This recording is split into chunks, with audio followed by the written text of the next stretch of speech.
Mobile phones के IMEI numbers तब्दील करने के माहिर नौजवान पकड़े गए। लाहौर में चोरी और स्ट्रीट क्राइम की वारदातों में छीने गए मोबाइल फोन्स के IMEI नंबर्स तब्दील करने के माहिर 2 नौजवान पकड़े गए। 1500 रुपए के इवज नंबर्स बदलने वाले मुलजिमान के ताने बाने शहर की बड़ी मोबाइल मार्केट से जा मिले।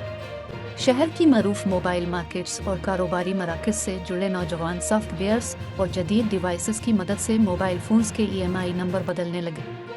CIA पुलिस ने 2 लड़कों की गिरफ्तारी के बाद तफ्तीश का दायरा बढ़ा दिया। हुक्काम के मुताबिक हुज़ैफा और दानियाल की गिरफ्तारी हाल रूट से अमल में लाई गई। मुलजिमान ने सोशल मीडिया से ट्यूटोरियल देखकर IMEI नंबर्स बदलने सीखे और ऑनलाइन पेजेस से सॉफ्टवेयर्स और डिवाइसेस खरीद कर धंधा शुरू किया। पुलिस के मुताबिक मुलजिमान के तब्दील किए गए IMEI नंबर्स वाले मोबाइल फोन्स अफगानिस्तान तक जा चुके। बरामद होने वाले मोबाइल्स में ज़्यादा तादाद लाहौर और मुल्हका अजला से दौरान वारदात छीने गए फोन्स की है।